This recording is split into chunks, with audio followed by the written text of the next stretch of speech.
नमस्कार स्टूडेंट, स्वागत है आपका केडी स्टडी क्लब में। आज से हम क्लास 6 की ज्योग्राफी बुक पढ़ने जा रहे हैं, चैप्टर 1। हमने इससे पहले हिंदी की पूरी बुक पढ़ ली है और साइंस की, तो आप उनको देख सकते हैं केडी स्टडी क्लब के चैनल पर।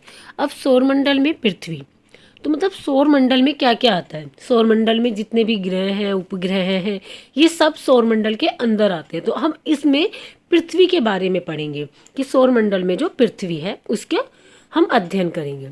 सूर्यास्त के बाद आकाश को देखना कितना अच्छा लगता है।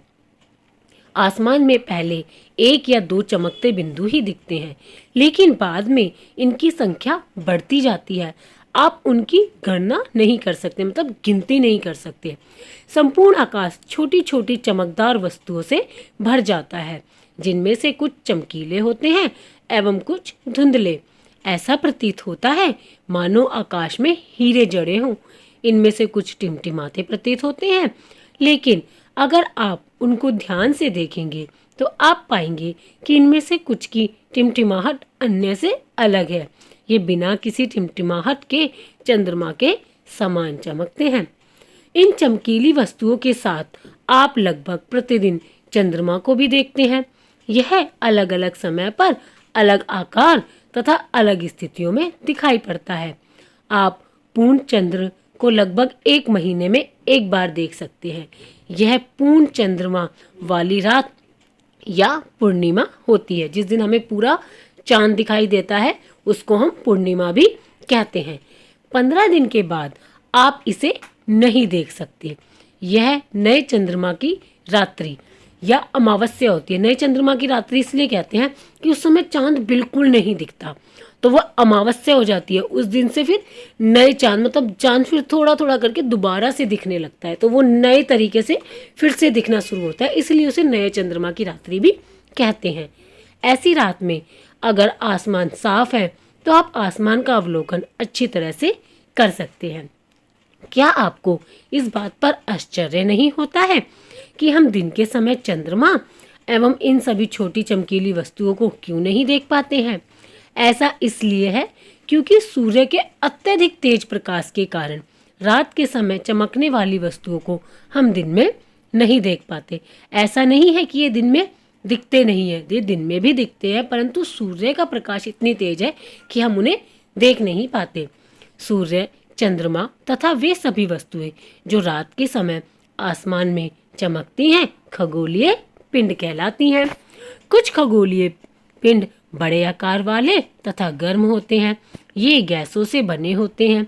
इनके पास अपनी ऊष्मा तथा प्रकाश होता है, जिसे वे बहुत बड़ी मात्रा में उत्सर्जित करते हैं। इन खगोलीय पिंडों को तारा कहते हैं। सूर्य भी एक तारा है, जिनके पास अपनी ऊष्मा होती है, अपना प्रकाश होता है, उनको हम तारा कहते हैं, और सूर्य भी एक तारा है। तो ये साइड में कुछ महत्वपूर्ण बिंदु दिए हुए हैं, इनको भी हम पढ़ते हैं। आओ कुछ करके सीखे। आपको आवश्यकता होगी एक टॉर्च, एक सादा कागज, पेंसिल तथा एक सुई की। चरण 1, कागज के मध्य में टॉर्च को इस प्रकार रखें कि उसका कांच कागज से सटा रहे। अब टॉर्च के कांच के चारों ओर एक वृत्त खींचे। कागज पर वृत्त के क्षेत्र में सुई से छोटे छोटे छेद करें। अब कागज के छिद्रित वृत्तीय भाग को कांच पर सामने की तरफ रखें तथा टॉर्च के चारों ओर कागज को लपेटकर रबड़ बैंड लगा दें। ध्यान रखें कि टॉर्च की स्विच कागज के बाहर रहे। अंधेरे कमरे में एक सादी दीवार की ओर मुंह करके इस टॉर्च को लेकर कुछ दूरी पर खड़े हो जाएं। दूसरी सभी बत्तियों को बुझा दें। अब टॉर्च की रोशनी को दीवार पर डालें। आप दीवार पर प्रकाश के अनेक छोटे बिंदुओं को देखेंगे, बिल्कुल वैसे ही जैसे रात के समय आसमान में तारे चमकते हैं। बहुत अच्छा लगेगा, आप ये प्रयोग जरूर करके देखिएगा। अब कमरे की सभी बत्तियों को जला दें। प्रकाश के सभी बिंदु लगभग अदृश्य हो जाएंगे। आप इसकी तुलना उस अवस्था से कर सकते हैं जब रात्रि के समय आसमान में चमकने वाले तारे सूर्योदय के बाद अदृश्य हो जाते हैं। रात के समय चमकते हुए अनगिनत तारे सूर्य के समान ही हैं, लेकिन हमसे बहुत अधिक दूर होने के कारण हम लोग उनकी ऊष्मा या प्रकाश को महसूस नहीं करते हैं तथा वे अत्यंत छोटे दिखाई पड़ते हैं। मतलब इन तारों की जो दूरी है वह हमसे बहुत दूर है, इसलिए हमें छोटे भी दिखाई देते हैं और इनकी ऊष्मा और प्रकाश हम तक नहीं पहुंच पाती है, जैसे कि सूर्य की पहुंचती है। आपने अवश्य ध्यान दिया होगा कि कुछ दूरी से देखने पर सभी वस्तुएं छोटी दिखाई पड़ती हैं। अत्यधिक ऊंचाई पर उड़ रहा हवाई जहाज कितना छोटा दिखाई देता है। रात्रि में आसमान की ओर देखते समय आप तारों के विभिन्न समूहों द्वारा बनाई गई विविध आकृतियों को देख सकते हैं। ये नक्षत्र मंडल कहलाते हैं। अर्सा मेजर या बिग बियर इसी प्रकार का एक नक्षत्र मंडल है। बहुत आसानी से पहचान में आने वाला नक्षत्र मंडल है सप्तऋषि, यानी कि 7 ऋषियों का, 7 तारों का समूह। सप्त यानी 7, ऋषि मतलब संत। यह 7 तारों का समूह है जो कि नक्षत्र मंडल अर्सा मेजर का भाग है। अपने परिवार या पड़ोस में किसी बड़े व्यक्ति से कहिए कि वह आपको आसमान में और अधिक तारों, ग्रहों तथा नक्षत्र मंडलों को दिखाएं। प्राचीन समय में लोग रात्रि में दिशा का निर्धारण तारों की सहायता से करते थे। अब पहले तो कोई उपकरण, ऐसी कोई चीज़ नहीं होती थी ना जिससे पता चल जाए कि कौन सी दिशा कौन सी है, तो आसमान से पता लगाते थे तारों से। तो तारों से कैसे? उत्तरी तारा उत्तर दिशा को बताता है, इसे ध्रुव तारा भी कहा जाता है। ध्रुव तारा जो होता है हमेशा उत्तर दिशा में दिखता है, तो वो किस दिशा को दर्शाएगा? उत्तर दिशा को। यह आसमान में हमेशा एक ही स्थान पर रहता है। हम सप्तऋषि की सहायता से ध्रुव तारे की स्थिति को जान सकते हैं।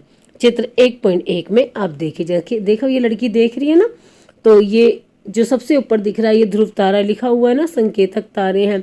और ये जो 7 ये है 1 2 3 4 5 6 7, ये 7 ऋषियों का समूह बना। इसी की बिल्कुल सीध में ऐसे देखेंगे तो यहाँ पर ये हमारा ध्रुव तारा है। ध्रुव तारे को अब हमने देखा। चित्र 1.1 में आप देखेंगे कि यदि सप्तऋषि मंडल के संकेतक तारों को आपस में मिलाते हुए एक काल्पनिक रेखा खींची जाए एवं उसे आगे की ओर बढ़ाया जाए तो यह ध्रुव तारे की ओर इंगित करेगी।